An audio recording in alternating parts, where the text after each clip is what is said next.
Are you tired of passively reading books and forgetting everything you've read? Well, let me introduce you to the concept of active reading. It's not just about flipping the pages and waiting for your turn to speak. It's about engaging with the text, interacting with it, and truly understanding and retaining the information. When I read, I don't just sit back and let the words wash over me. I become an active participant in the reading process. I grab a pen and start underlining and highlighting important passages. I fold page corners or use sticky tabs to mark pages that are particularly impactful. I even argue with the text, challenging the author's ideas or asking questions in the margins. Sometimes, I write so much that my own words encircle the page. You might think that this is unnecessary extra work, but it's what helps me truly absorb and remember what I read. I believe in transferring knowledge from the book into my own world, and actively engaging with the text is the way to do it. Number W. You might be wondering why I prefer physical books over e-readers like Kindle. Well, it's because conversing with the text is so much more difficult on a digital platform.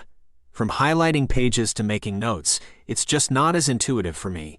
Plus, let's be honest, my fat fingers always make the pages jump on my e-reader. Pen and paper, on the other hand, provide a much easier and more natural reading experience. I primarily employ this strategy for nonfiction books, but every now and then, novel or short story will strike me in a profound way, and I can't help but mark it up too. These instances are rare, but they still hold value in my reading practice. Now, you might be someone who is hesitant to mark up your books. You want to keep them pristine, untouched. Well, let me share a lesson I learned from a friend who collected Jordans for over a decade. He saw them as an investment and always kept them in pristine condition. But there were times when he desperately wanted to wear a pair without risking its value. So what did he do? He bought 2 pairs, one to wear and one to preserve. If you're determined to keep your books immaculate, I suggest you take a similar approach.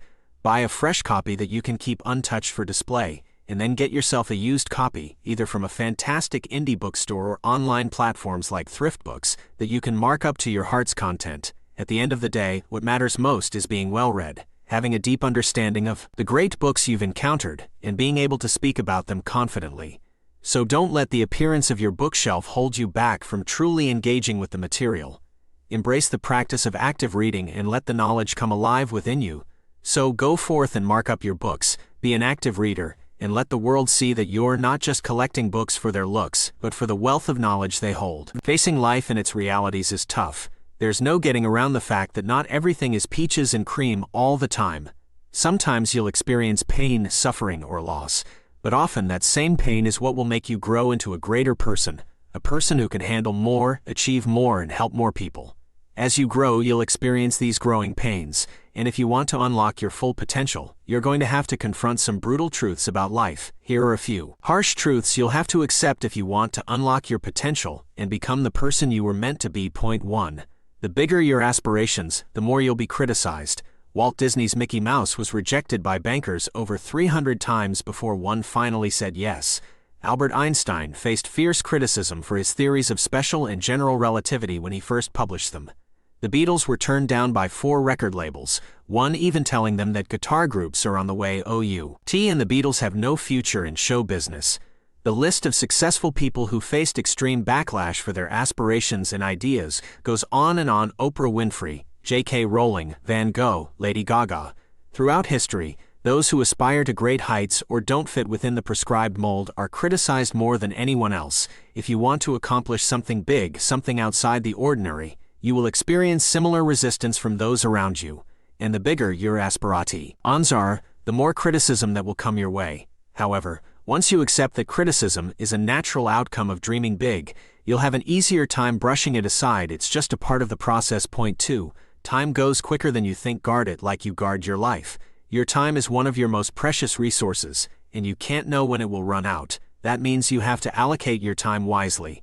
If you don't, someone else will allocate it for you, and use your time to fuel our own goals and ambitions. Take time to evaluate what really matters to you, then carve out time in your life for those things. Only say yes to things that fill you up. Say no to the things that don't serve you.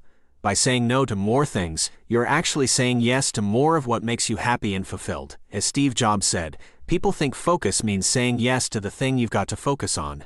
But that's not what it means at all. It means saying no to the 100 other good ideas that are. You have to pick carefully. I am actually as proud of the things we haven't done as the things I have done. Innovation is saying no to 1,000 things. Point 3. Just because you put time, money, or effort into something doesn't mean you should keep investing in it. In economics, the sunk cost fallacy describes the tendency for people to hold on to an investment because they've put money into it, even if there will be no more rewards or benefits reaped from the investment in the future. Let's say you buy a $50 ticket to a concert, but on the day of the concert, you realize you're sick and you would only get worse if you went. You should stay home because the money you spent on the ticket is already gone, and you'll have a negative outcome if you go. However, lots of people would still go to the concert because of a perceived loss. This is the sunk cost fallacy at work. But it doesn't just have to do with money. Time you spent on a relationship or effort you put into a project can be affected by the sunk cost fallacy. Sometimes, it's better to cut your losses rather than continue to put time, money, or energy into them, thereby losing even more.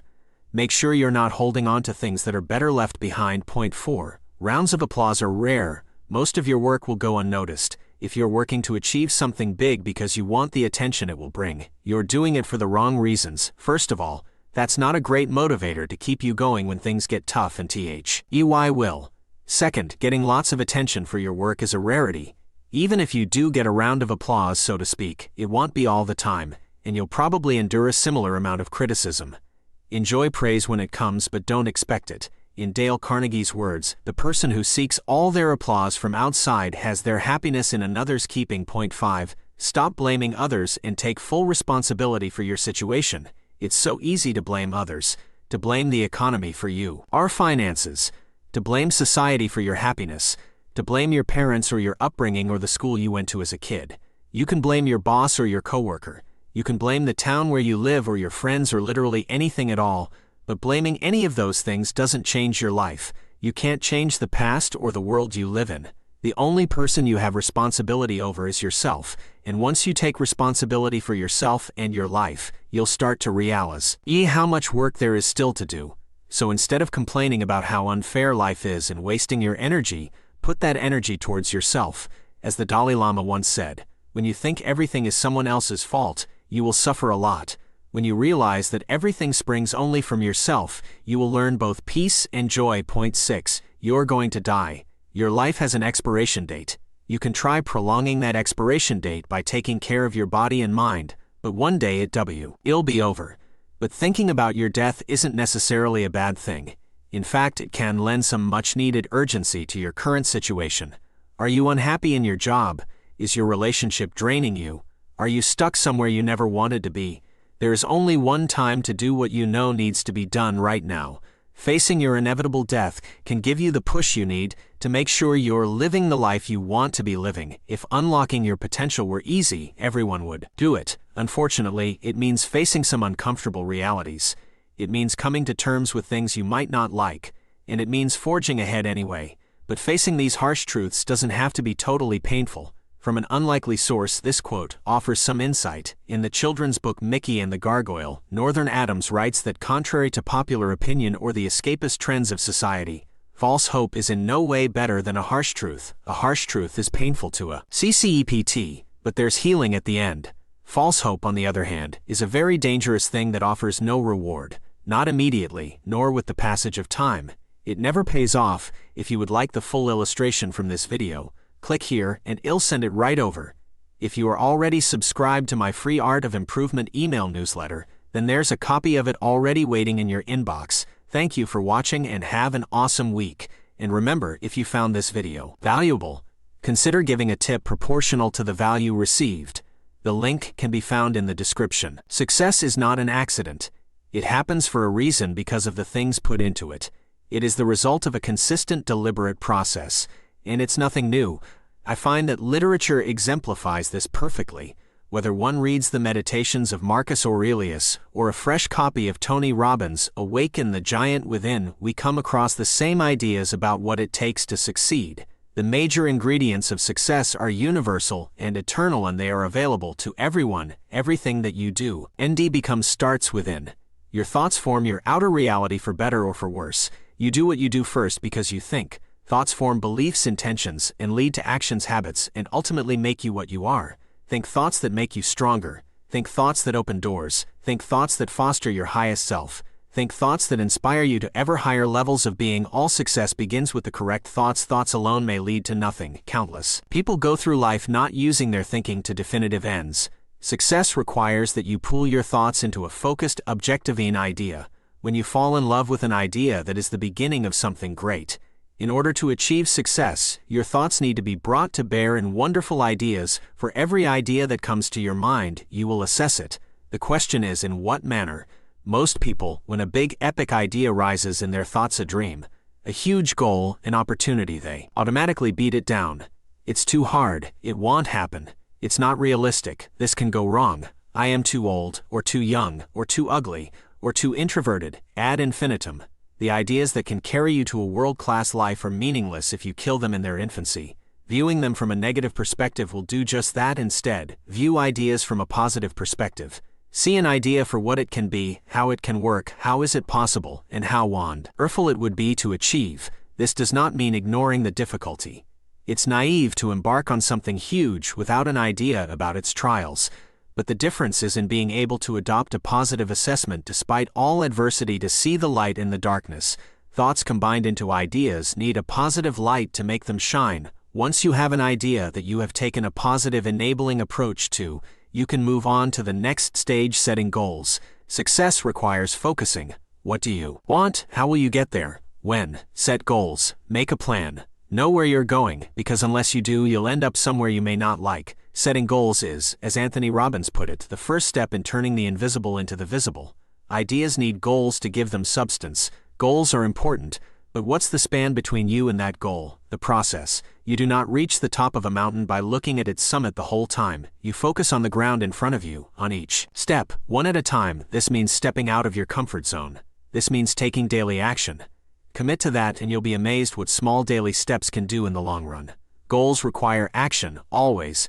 Goals without process are merely unsubstantiated dreams. One can have all the right goals and actions, but without the right attitude, the whole equation is skewed. This modifier is essential because this isn't easy. It's hard work. Failure will abound. Only the right attitude can take all the hardship and pain that success requires. Just as Thomas Jefferson said, nothing can stop the man with the right mental attitude from achieving his goal. But likewise, nothing on earth can help the man with the wrong mental attitude. Action tempered by a winner's attitude becomes decisive. We are what we do. Habits make us who we are. If you want to succeed in an area of your life, you must make it a habit, a discipline, and nothing less. You will become what you repeat. Success requires the faithful repetition of the process. Every single day, things change. Modifying your approach as you learn new information is key. The methods and thinking that get you to one point in your journey may not be what you need to get you to the next one. A shift of gears is in order because one gear can only get you so far. Sometimes you need a new set of tools. Sometimes your methods won't work. Reflecting on your progress and spotting these allows you to change the mind, thereby correct your course. The more you reflect, the more effective you are at achieving your goals. Everything in this equation is multiplied by perseverance. Without it, you get zero. Here's why: you will fail. You will get knocked down, you will make mistakes. Events, circumstances, mere chance, and others will try to put you down, make you think you're not good enough, try to make you step out of the ring. It will sting. Life will challenge you because your extraordinary dreams are worthy of challenge, no matter how hard life hits you. Never step out of the ring, no matter how hard it gets. You lose when you give up. That's where it all ends, so be the kind of person who refuses to throw in the towel. I am a slow walker, said Abraham Lincoln, but I never walk back. No matter how much adversity slows you down, never walk back. Keep going. Success belongs to those who don't quit. Success may seem like an enormous challenge. It's not easy, but at its heart are a few eternal principles that have stood the test of time. Hate for you do. Remain true to the principles of success. Study them, internalize them. Be disciplined. Be bold. Keep going. As long as you do, you will achieve far more than you ever thought possible. That too is a rule, remember. Success is not an accident. It is a deliberate process. It requires correct thoughts, positive perspectives, goals, action, the right attitude, habits, reflection, and perseverance. It is not always easy, but it is always possible. Embrace the principles of success, and you will achieve greatness. So, are you ready to rise to the challenge? What actions from this video will you implement in your life? Subscribe, like, and hit the notification bell to stay updated for more valuable content. And if you found this video valuable, consider giving a tip proportional to the value received. The link can be found in the description. Thank you for watching, and I'll see you in the next one.